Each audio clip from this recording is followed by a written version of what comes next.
Digital सार्वजनिक बुनियादी ढांचा तैयार करने, सुरक्षित डेटा और डिजिटल कौशल विकास पर G20 देशों की सहमति।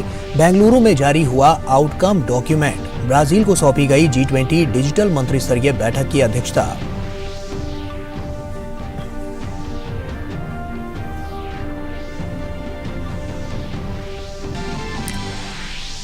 सुरक्षित आर्टिफिशियल इंटेलिजेंस प्रारूप के लिए प्रधानमंत्री का आह्वान। समावेशी समृद्ध डिजिटल भारत के सफल समाधान को बताया दुनिया के लिए उपयोगी। तकनीक के लोकतांत्रिकरण पर रहा जोर।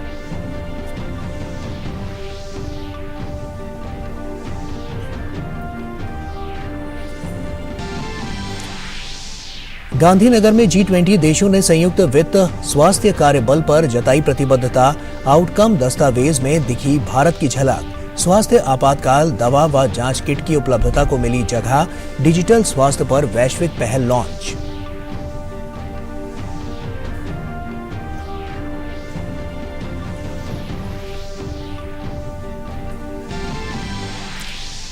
प्याज निर्यात पर तत्काल प्रभाव लगा। 40% शुल्क। कीमतों को नियंत्रित रखने के लिए सरकार का लगातार एक्शन। बफर स्टॉक से 3 लाख मीट्रिक टन प्याज जारी करने का बीते हफ्ते ही किया था फैसला।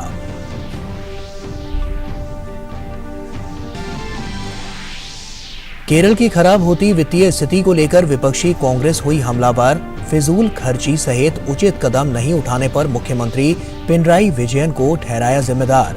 मुख्यमंत्री की बेटी वीना पर भी कर हेराफेरी के आरोप।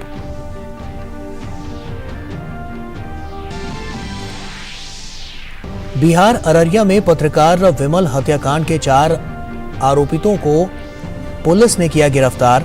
2 अभी भी फरार। 8 लोगों के खिलाफ नामजद रिपोर्ट। भाजपा ने फेल होती कानून व्यवस्था के लिए नीतीश कुमार को ठहराया जिम्मेदार।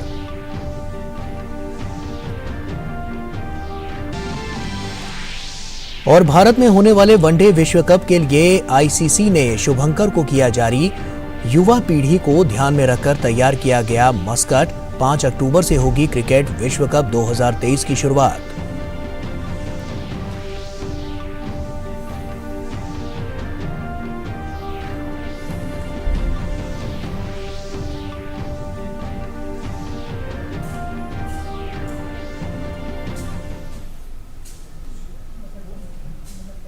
नमस्कार, आप देख रहे हैं डीडी न्यूज। आपके साथ मैं हूं गौरव श्रीवास्तव। बुलेटिन की शुरुआत करते हैं इस वक्त की बड़ी और दुखद खबर के साथ। आपको बता दें कि लद्दाख में वाहन खाई में गिरने से भारतीय सेना के 9 जवान वीर गति को प्राप्त हुए। इनमें एक जेसीओ भी शामिल है। हादसा उस समय हुआ जब लेह से न्योमा की ओर एक काफिले के हिस्से के रूप में जा रहा सैनिकों का एक ALS वाहन कियारी से 7 किलोमीटर पहले घाटी में फिसल गया। इस दुर्घटना में घायल एक सैनिक का इलाज जारी है। और रक्षा मंत्री राजनाथ सिंह ने हादसे पर दुख जताते हुए ट्वीट किया कि लद्दाख में लेह के पास एक दुर्घटना में भारतीय सेना के जवानों को खोने से दुखी हूं। हम अपने राष्ट्र के प्रति उनकी अनुकरणीय सेवा को कभी नहीं भूलेंगे। मेरी संवेदनाएं शोक संतप्त परिवारों के साथ हैं। हादसे के घायल को फील्ड अस्पताल में ले जाया गया है। उनके शीघ्र स्वस्थ होने की प्रार्थना करता हूं। और G20 कार्य समूहों की बैठकों के बाद अब मंत्री स्तरीय बैठकें शुरू हो गई हैं, जहां विषय के एजेंडे को फाइनल रूप दिया जा रहा है। बेंगलुरु में हुई G20 डिजिटल मंत्री स्तरीय सम्मेलन को संबोधित करते हुए प्रधानमंत्री ने डिजिटल इंफ्रा के क्षेत्र में भारत के बढ़ते कदमों को सामने रखते हुए डिजिटल अर्थव्यवस्था और सुरक्षा की चुनौतियों को देखते हुए एक ठोस रोड मैप बनाए जाने पर जोर दिया। बेंगलुरु में हुई G20 डिजिटल मंत्री स्तरीय सम्मेलन को प्रधानमंत्री नरेंद्र मोदी ने वीडियो कॉन्फ्रेंसिंग के जरिए संबोधित किया। उन्होंने सुरक्षित और जवाबदेह आर्टिफिशियल इंटेलिजेंस प्रारूप के लिए सदस्य देशों का आह्वान किया। India is an ideal testing lab for solutions. A solution that succeeds in India can be easily applied anywhere in the world. India is ready to share its experience with the world. We offered our CoWIN platform for global good during the COVID pandemic. We have now created an online global public digital goods repository, the India Stack. This is to ensure that no one is left behind, especially our brothers and sisters from the global south. वहीं उन्होंने G20 देशों द्वारा digital सार्वजनिक बुनियादी ढांचे के लिए समान प्रारूप के प्रयासों की सराहना की। प्रधानमंत्री ने बढ़ती डिजिटल अर्थव्यवस्था और सुरक्षा के खतरों साथ ही चुनौतियों को देखते हुए भविष्य के लिए एक रोड मैप बनाने की भी बात कही।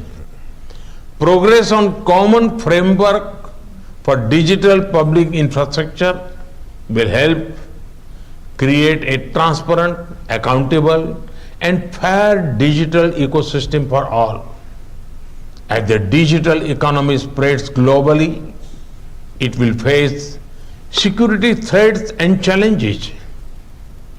In this context, it is important to build consensus on the G20 high-level principles for a secure, trusted, and resilient digital economy. Bharat के बढ़ते डिजिटल इंफ्रा और बीते 9 साल की उपलब्धियों को भी प्रधानमंत्री ने सम्मेलन में रखा। उन्होंने बताया कि भारत में मौजूदा समय में 85 करोड़ से ज्यादा इंटरनेट उपयोगकर्ता हैं। वहीं वैश्विक वास्तविक समय में भुगतान का 45% भारत में होता है।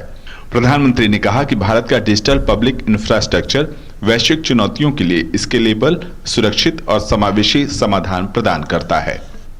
We can also develop a framework for safe and responsible use of artificial intelligence. Indeed, we can build an entire ecosystem for technology-based solutions to address the challenges faced by humanity. All it needs from us are the 4 C's: conviction, commitment, coordination and collaborations. प्रौद्योगिकी और तकनीक दुनिया की जरूरत है।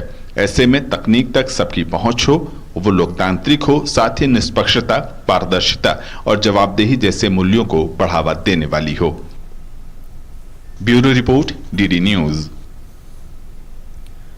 और बेंगलुरु में आयोजित G20 की डिजिटल आर्थिक वर्किंग ग्रुप की चौथी बैठक के अंतर्गत डिजिटल आर्थिक मंत्री स्तरीय बैठक हुई।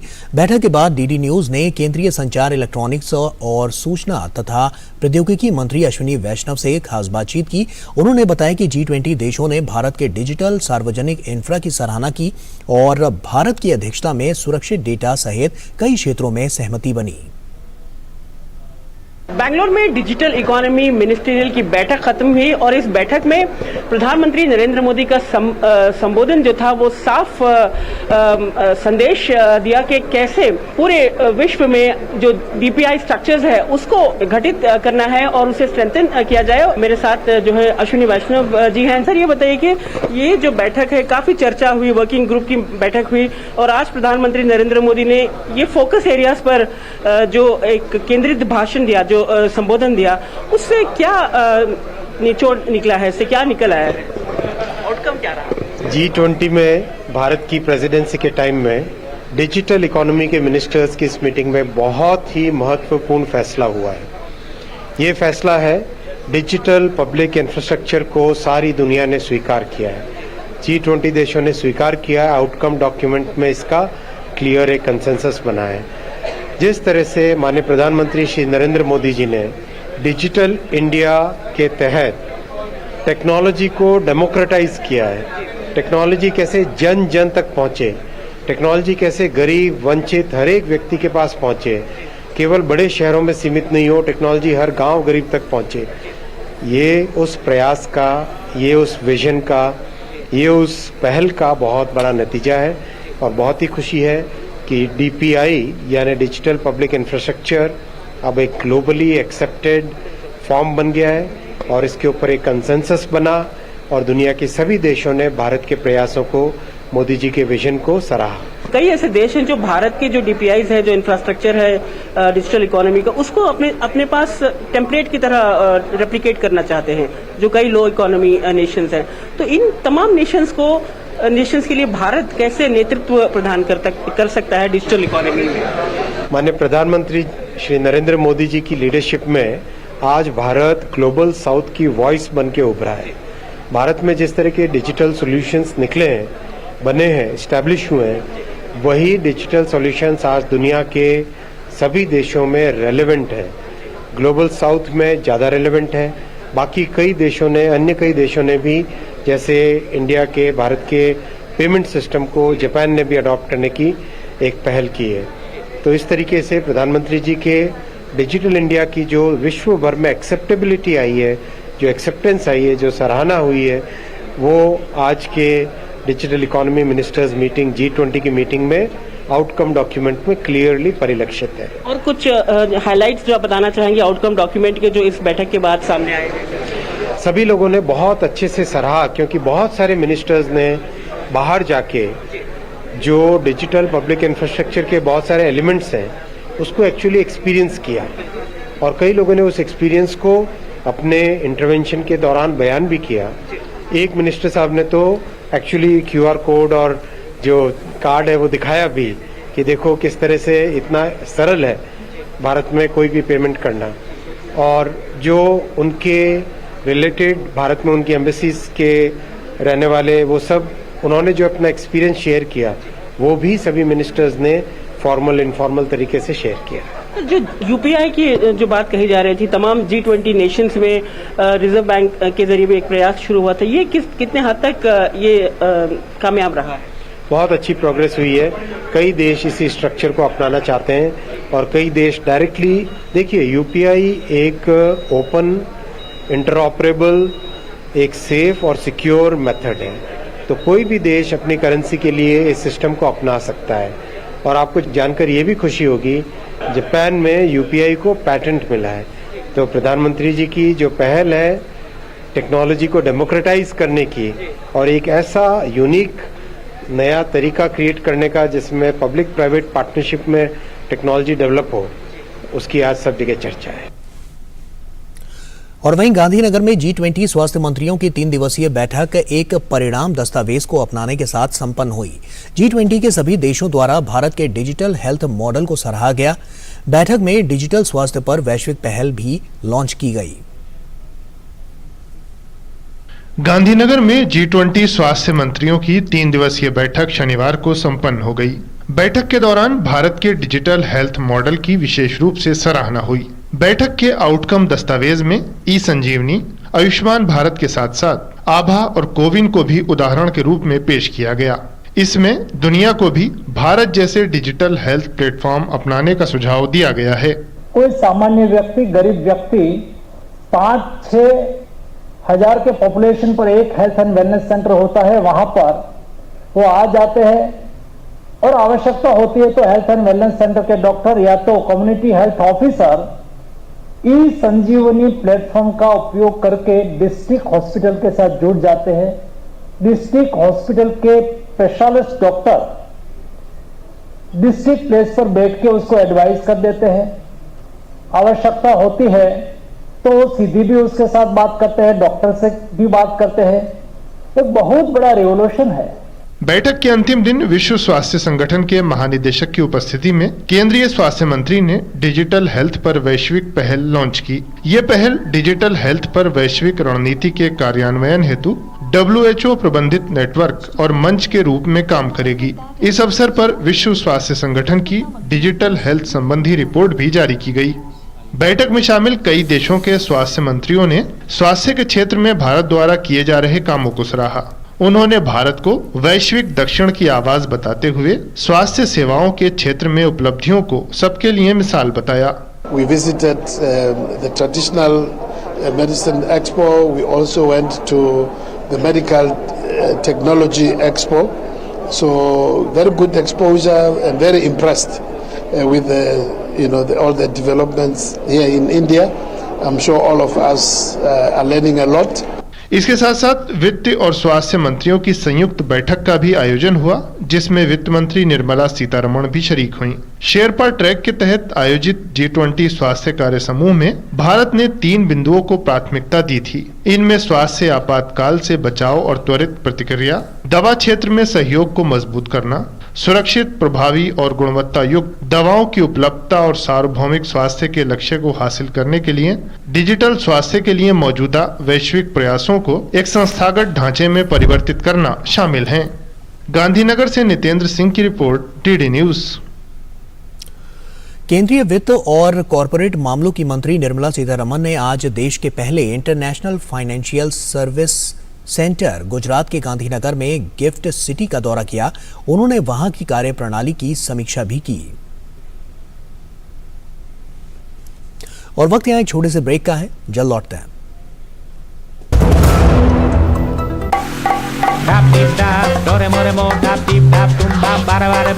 अबे देख,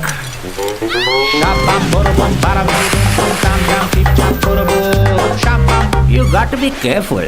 बारिश है, सड़कें बदलेंगी। Switch to Seat. बेटा change soon. It's monsoon. Break के बाद एक बार फिर से आप सभी का स्वागत है। घरेलू बाजार में प्याज की कीमत को नियंत्रण में रखने के लिए सरकार पहले से ही कदम उठा रही है। केंद्र सरकार ने प्याज के निर्यात पर 40% शुल्क लगाने की घोषणा की है। वित्त मंत्रालय द्वारा शनिवार को इसकी अधिसूचना जारी कर दी गई है।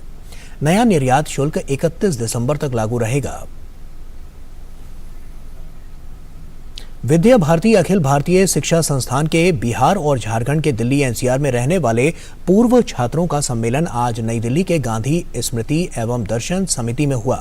कार्यक्रम में बड़ी संख्या में सरस्वती शिशु व विद्या मंदिर में पढ़ने वाले पूर्व छात्रों ने भाग लिया।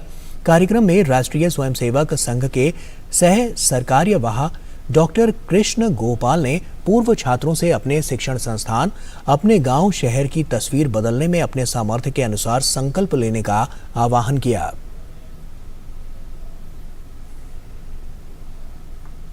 हम याद करें अपने उस विद्यालय को, हम जिसमें पढ़ करके आए थे। ठीक है, उस समय हमारा सामर्थ्य नहीं था, आज हमारा सामर्थ्य है। हम जाएं, अपने विद्यालय को देखें, हम उस विद्यालय में क्या नया कर सकते हैं। क्या हमारे उस विद्यालय में कमरों की आवश्यकता है, हम कक्ष बनवा दें, 4 लोगों को साथ ले लें। जो जो आवश्यकता है, 5, 7, 10 विद्यार्थियों का ग्रुप बन जाओ और थोड़ा करके अपने इस विद्यालय को और आगे ले जाओ। इस कार्यक्रम का उद्देश्य था कि जो विद्यालय से निकले हुए जो भैया बहन हैं वो समाज जीवन में कहीं ना कहीं काम आए। इस दृष्टि से ऐसे पढ़े हुए जो विद्यार्थी हैं जिन्होंने सरस्वती वंदना के साथ साथ जग सिरमौर बनाए भारत ऐसा संकल्प लिया, वो संकल्प साकार हो, तो ऐसे अनेक भैयाओं ने अपने गांव का विद्यालय, प्राइमरी विद्यालय भी गोद लिया है और ऐसे भैयाओं ने अपना शिशु मंदिर का एक कक्षा गोद ली है, अपने विद्यालय के अंदर कंप्यूटर की व्यवस्था की है, कहीं कुछ किया है। तो समाज जीवन में कुछ न कुछ करें। इसके साथ चूँकि हम अपने पैरों पर खड़े हो गए, स्वावलंबी हो गए हैं, तो स्वावलंबी होने के नाते अपने लिए न जिएं, समाज के लिए जिएं। और उधर बिहार के अररिया जिले में 35 साल के पत्रकार विमल कुमार यादव की गोली मारकर हत्या मामले में पुलिस ने 4 आरोपियों को गिरफ्तार कर लिया है। पत्रकार हत्याकांड में 8 लोगों को आरोपी बनाया गया है। बिहार पुलिस ने बताया है कि इस हत्याकांड के 2 आरोपी रुपेश यादव और क्रांति यादव पहले से अररिया जेल में हैं। 2 आरोपी अभी फरार हैं। बिहार अररिया के रानीगंज में 35 वर्षीय पत्रकार विमल कुमार की हत्या के बाद बिहार की कानून व्यवस्था पर सवाल उठ रहे हैं।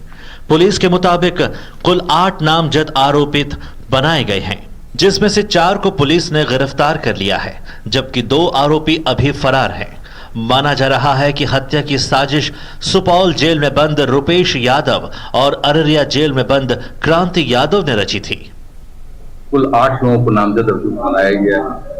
तो 8 नामजद अभियुक्तों में से 4 अभियुक्त को गिरफ्तार किया गया है। 2 नामजद अभियुक्त वर्तमान में न्यायिक अभिरक्षा में बंद हैं। दोनों अभियुक्तों को विधिवत रिमांड करने की कार्रवाई की जा रही है। 18 अगस्त शुक्रवार की सुबह रानीगंज थाना क्षेत्र बेलसरा में पत्रकार की हत्या कर दी गई थी। आरोपितों ने ही अप्रैल 2019 में विमल के छोटे भाई और बेलसारा सरपंच गब्बू यादव की हत्या भी कर दी थी। सुपौल जेल में बंद रुपेश उस हत्याकांड का मुख्य आरोपित है। गब्बू हत्याकांड में मुख्य गवाह विमल ही थे। ऐसे में उन्हें लगातार धमकियां मिल रही थी कि वे मामले में पैरवी ना करें और न ही गवाही दें। पुलिस को 4-5 रोज पहले वो कह चुके थे कि देखिए हमारे ऊपर खतरा लग रहा है, आप हमको सुरक्षा बल दीजिए डेरा पर। मामले को लेकर आरोप प्रशासन पर भी लग रहे हैं। विमल को कई दिनों से अंदेशा था कि उनकी जान को खतरा है। इसे लेकर उन्होंने लाइसेंसी बंदूक के लिए भी कई बार अप्लाई किया, लेकिन लाइसेंस नहीं मिला। खैर, घटना को लेकर जहां एक और पत्रकार संघ जल्द से जल्द सभी आरोपितों की गिरफ्तारी और न्याय की मांग कर रहा है, तो वहीं भाजपा ने नीतीश कुमार के लचर कानून व्यवस्था के मुद्दे पर आलोचना की है, जबकि जदयू ने बचाव किया है। उनके भाई की हत्या हुई थी तो सुरक्षा देना काम, गवाह का सुरक्षा देने का काम बिहार सरकार का था, और गवाह को यदि मरवाने का काम नीतीश कुमार की सरकार कर रही है तो इससे बड़ा दुर्भाग्य क्या हो सकता है। आपराधिक घटना हुई है, इससे कोई इनकार नहीं कर सकता है। और यह भी गौरतलब है कि 24 घंटा भी नहीं गुजरा, पुलिस अपराधियों पर जो दबिश बनाया उनको गिरफ्तार किया। आरोपितों की जल्द गिरफ्तारी को जदयू उपलब्धि मान रही है, लेकिन यह भी हकीकत है कि राज्य में अपराधियों के हौसले बुलंद हैं और न्याय के लिए लड़ने वाले गवाह और पैरवीकर्ता की जान भी सुरक्षित नहीं है। Bureau report, DD news. भारी बारिश, बाढ़ और भूस्खलन से जूझ रहे हिमाचल प्रदेश में विभिन्न क्षेत्रों में हुई तबाही के चलते एनडीआरएफ, एसडीआरएफ और सेना की टीमें राहत और बचाव अभियान में जुटे हुए हैं। मौसम विज्ञान केंद्र ने 21 अगस्त से 24 अगस्त के बीच प्रदेश के कई इलाकों में भारी बारिश की संभावना जताई है। राज्य सरकार द्वारा शुक्रवार को अधिसूचना भी जारी कर हिमाचल को प्राकृतिक आपदा प्रभावित राज्य घोषित कर दिया गया है। हिमाचल प्रदेश में भारी बारिश, बाढ़ और भूस्खलन से हुई तबाही के बाद राहत और बचाव अभियान लगातार जारी है। शिमला सहित राज्य के आपदा प्रभावित क्षेत्रों में एनडीआरएफ, एसडीआरएफ और सेना की टीम के साथ साथ अन्य राहत कर्मी भी राहत और बचाव अभियान में जुटे हुए हैं। शिमला के समर हिल क्षेत्र में शिव मंदिर के पास हुए भूस्खलन के बाद बचाव अभियान शनिवार को छठे दिन भी जारी रहा। अब तक मलबे से 17 शव निकाले जा चुके हैं। अभी भी कुछ लोगों के मलबे में दबे होने की आशंका है। शिमला के ऐसे अन्य इलाकों की भी पहचान की जा रही है जहां जमीन में दरारें पड़ गई हैं। डिस्ट्रिक्ट पुलिस और NDRF, SDRF, fire department, army, सभी कंबाइंड टीम्स जो हैं वो सेगमेंट्स में हमने एक प्लान ऑफ एक्शन बनाया है। सेगमेंट्स में जो एक फिक्स्ड एरिया ऑफ रिस्पॉन्सिबिलिटीज़ उनको दी गई, उन एरियाज़ में वो सर्च और रिट्रीवल ऑपरेशन कैरी आउट कर रहे हैं। इस बीच हिमाचल के कई जिलों में बारिश अभी भी जारी रहने की आशंका जताई गई है। मौसम विज्ञान केंद्र शिमला के अनुसार 21 अगस्त से 24 अगस्त के बीच प्रदेश के कई इलाकों में भारी बारिश हो सकती है। राज्य में बाढ़ और भूस्खलन से हुई तबाही का जायजा लेने के लिए भाजपा के राष्ट्रीय अध्यक्ष जेपी नड्डा रविवार को प्रभावित इलाकों का दौरा करेंगे। वहीं मुख्यमंत्री सुखविंदर सिंह सुक्खू का कहना है कि आने वाले दिनों में अगर बारिश नहीं हुई तो राहत अभियान तेज हो जाएगा। उन्होंने कहा कि राज्य में प्राकृतिक आपदा घोषित कर दी गई है। जो घर उजड़े हैं, जो घर टूटे हैं, जिनका आशियाना उजड़ जाता है, उनको बसाने का दायित्व हमारी सरकार का है। और जहाँ तक पानी, बिजली, रोड की बात है, लैंडस्लाइड गिरते और गिरते वो हमने सारी हिमाचल प्रदेश में ठीक कर दी। हिमाचल में बाढ़ और भूस्खलन से सड़कों और इमारतों को सबसे ज्यादा नुकसान हुआ है। ऐसे में इस बात का प्रयास किया जा रहा है कि प्रभावित क्षेत्रों में हालात को तेजी से सामान्य किया जा सके। इसके लिए कार्य योजना भी बनाई जा रही है। प्लान भी बना रहे हैं शिमला शहर के लिए, पीसीबी की गाइडलाइंस पे भी इम्प्लीमेंट करेंगे और उनको बनाने में किस प्रकार से और बेहतर तरीके से हम कर सकते हैं। उधर शनिवार को राष्ट्रीय राजधानी और आसपास के इलाकों में तेज बारिश से लोगों को गर्मी से कुछ राहत मिली। हालांकि बहुत से इलाकों में जलभराव की वजह से लोगों को परेशानी का सामना भी करना पड़ा। दिल्ली में कई जगह सड़कों पर पानी भर जाने से यातायात भी प्रभावित हुआ। हरियाणा के गुरुग्राम में भी बारिश की वजह से सामान्य जनजीवन पर असर पड़ा। शिमला से संजय प्रताप सिंह के साथ ब्यूरो रिपोर्ट, डीडी न्यूज। और केरल के वित्त मंत्री द्वारा केंद्र सरकार से मिलने वाले अनुदान में कमी को लेकर दिए गए एक बयान पर राज्य की एलडीएफ सरकार और कांग्रेस में वार पलटवार शुरू हो गया है। कांग्रेस ने केरल के वित्त मंत्री के.एन. बालगोपाल के बयान के जवाब में कहा है कि असली समस्या केरल सरकार का वित्तीय कुप्रबंधन है। कांग्रेस ने आरोप लगाया है कि केरल कर्ज के जाल में फंसा हुआ है और राज्य सरकार को इस बात की समझ ही नहीं है कि इससे बाहर कैसे निकला जाए। Kerala Finance Minister mishandling the financial situation of Kerala. Rahul ji is not responsible for all of this. We will stand for Kerala. Rahul Gandhi himself stand for Kerala for better causes. But these people are doing politics. The entire Kerala government is doing politics. N. Balagopal has completely failed in the management of finances in the state of Kerala. Actually speaking, the Kerala is in a debt trap. The government has no idea how to get over it. और अंतर्राष्ट्रीय cricket परिषद ने भारत में होने वाले cricket विश्व cup 2023 के लिए शनिवार को गुरुग्राम में एक कार्यक्रम के दौरान विश्व कप के लिए शुभंकर जारी किया। मस्कट को युवा पीढ़ी को ध्यान में रखकर बनाया गया है। इस कार्यक्रम के दौरान आईसीसी अंडर 19 महिला और पुरुष विजेता कप्तान शेफाली वर्मा और यश ढोल मौजूद रहे। ये मस्कट पुरुष और महिला विश्व कप दोनों के लिए है। गौरतलब है कि वनडे विश्व कप की शुरुआत 5 अक्टूबर से देश में होगी और इसका फाइनल मुकाबला 19 नवंबर को आयोजित होगा। वनडे विश्व कप की मेजबानी देश के 10 शहर करेंगे। और गुजरात के कच्छ जिले की कपड़ा छपाई की एक कला है जिसे रोगन आर्ट कहते हैं। रोगन आर्ट के मशहूर मास्टर आर्टिस्ट पद्मश्री अब्दुल गफूर को गांधीनगर में चल रही G20 स्वास्थ्य मंत्रियों की बैठक में अपनी कला दिखाने का मौका मिला। इस मौके पर डीडी न्यूज ने उनसे खास बातचीत की। देखिए। G20 हेल्थ मिनिस्टर की बैठक गांधीनगर में चल रहा है और यहाँ पर एक शोकेस किया गया है रोगन आर्ट, और ये कच्छ की सदियों पुरानी आर्ट है।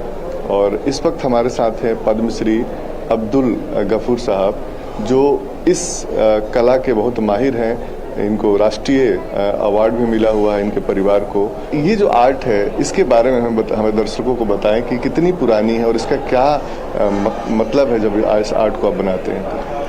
कि ये आर्ट तो पहले पर्सिया, भारत, पाकिस्तान सब एक था, तभी से शुरू हुई है। और हमें जानकारी ये मिली थी बचपन में कि अफगान में भी किसी समय होती थी, लेकिन जब पर्सिया, भारत, पाकिस्तान सब अलग हुए तो हमारा परिवार कच्छ में ही रहा। और हमारे परिवार में तकरीबन अभी 400 साल बताया जाता है। और हमारे पारंपरिक रूप से जो पीढ़ी दर पीढ़ी 9वीं जनरेशन हमारी इसमें जुड़ गई है। अब इस कला की जो खासियत है वो ये है कि आम तौर पे कोई पेंटिंग या मतलब एम्ब्रॉयडरी है, उसके लिए स्केचिंग, मेजरमेंट किया जाता है।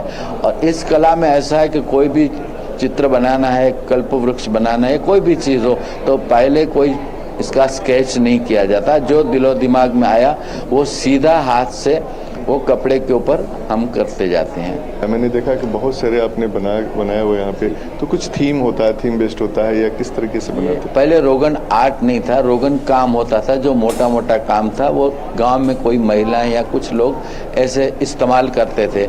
इस कला में हमें बहुत इंटरेस्ट था। हमने वो करते करते इस कला को इम्प्रूवमेंट किया, यानी कि आर्ट फॉर्म में लिया। खास करके माननीय नरेंद्र मोदी साहब जब गुजरात के मुख्यमंत्री थे तभी से गिफ्ट देने की शुरुआत की थी सद्भावना में, और तभी से ये कला को अच्छा प्लेटफॉर्म मिला। गुजरात सरकार के गुर्जरी के माध्यम से मार्केटिंग मिला। और मैं ये कहना चाहूँगा, जब माननीय नरेंद्र मोदी साहब PM बने तो अमेरिका के दौरे के जाने के समय हमें खास याद किया और हमारा खास ट्री ऑफ लाइफ मंगवाया और वहाँ के पूर्व राष्ट्रपति बराक ओबामा को उपहार दिया था।